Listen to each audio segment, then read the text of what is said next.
मकर संक्रांति के दिन से सूर्य की उत्तरायण गति प्रारंभ हो जाती है, इसलिए मकर संक्रांति को उत्तरायण भी कहते हैं। इसके अलावा पौष मास में जब सूर्य धनु राशि को छोड़कर मकर राशि में प्रवेश करता है, तब मकर संक्रांति का पर्व मनाया जाता है, क्योंकि सूर्य जो है वो धनु राशि से मकर राशि में प्रवेश करता है। इसीलिए इसे मकर संक्रांति के नाम से जाना जाता है। मकर संक्रांति एक ऐसा त्योहार है जिसे संपूर्ण भारतवर्ष में मनाया जाता है। हर साल जनवरी के 14 तारीख को मकर संक्रांति मनाया जाता है। तो ये त्योहार मनाने के पीछे ये सारी वैज्ञानिक कारणें ही हैं।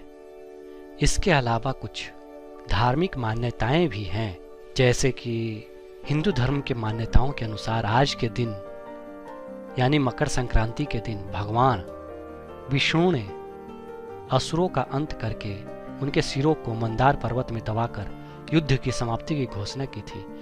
इसीलिए इस मकर संक्रांति के दिन को बुराइयों और नकारात्मकता को समाप्त करने का दिन भी मानते हैं।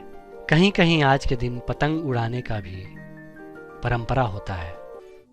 यह है ज्ञान की बात यूट्यूब चैनल।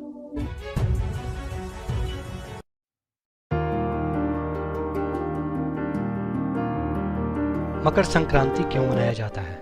जैसा कि आप जानते हैं, भारत में शुरुआत के समय से ही प्रकृति को देवों का स्थान दिया गया है और मकर संक्रांति का त्यौहार जो है वो भी प्रकृति को ही समर्पित है।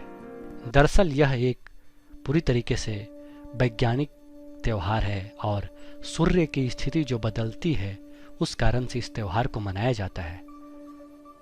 जैसा कि आप जानते हैं कि सनातन धर्म और हिंदू धर्म में अधिकतर जो परंपराएं और मान्यताएं हैं वो वैज्ञानिक दृष्टिकोण से बनाई गई हैं। मकर संक्रांति को भारत के अलग अलग राज्यों में अलग अलग नामों से जाना जाता है और अलग अलग तरीकों से मनाया जाता है। गुजरात में मकर संक्रांति को लोग उत्तरायण के नाम से जानते हैं, तो वहीं राजस्थान, बिहार और झारखंड में इसे सकरात कहा जाता है। तमिलनाडु में इसे पोंगल के रूप में, आंध्र प्रदेश, कर्नाटका और केरला में केवल संक्रांति के नाम से जाना जाता है, तो उत्तर प्रदेश में कहीं इसको खिचड़ी के नाम से जाना जाता है। तो आइए इसके पीछे की क्या कहानी है मैं आपको बताता हूँ। हिंदू धर्म में माह को 2 पक्षों में बांटा गया है, कृष्ण पक्ष और शुक्ल पक्ष। ठीक इसी तरह से वर्ष को भी 2 अयनों में बांटा गया है, एक है उत्तरायण और एक है दक्षिणायन। अगर दोनों को मिला दिया जाए तो एक वर्ष पूरा हो जाता है। मकर संक्रांति के दिन से सूर्य की उत्तरायण गति प्रारंभ हो जाती है, इसलिए मकर संक्रांति को उत्तरायण भी कहते हैं। इसके अलावा पौष मास में जब सूर्य धनु राशि को छोड़कर मकर राशि में प्रवेश करता है, तब मकर संक्रांति का पर्व मनाया जाता है, क्योंकि सूर्य जो है वो धनु राशि से मकर राशि में प्रवेश करता है। इसीलिए इसे मकर संक्रांति के नाम से जाना जाता है। मकर संक्रांति एक ऐसा त्योहार है जिसे संपूर्ण भारतवर्ष में मनाया जाता है। हर साल जनवरी के 14 तारीख को मकर संक्रांति मनाया जाता है। तो ये त्योहार मनाने के पीछे ये सारी वैज्ञानिक कारणें ही हैं।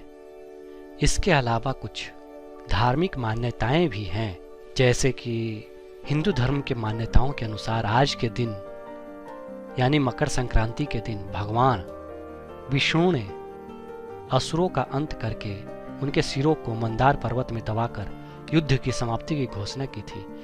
इसीलिए इस मकर संक्रांति के दिन को बुराइयों और नकारात्मकता को समाप्त करने का दिन भी मानते हैं। कहीं कहीं आज के दिन पतंग उड़ाने का भी परंपरा होता है। पूरे भारत में इस त्यौहार को हर्षोल्लास से मनाया जाता है। तो मकर संक्रांति त्यौहार मनाने के पीछे मुख्य कारण जो थे और मुख्य जो मान्यताएं थी वो मैंने आपको बता दी।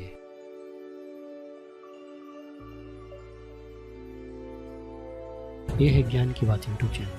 अगर आप इसी तरह की ज्ञानवर्धक जानकारियाँ जानना चाहते हैं तो इस चैनल को सब्सक्राइब करें।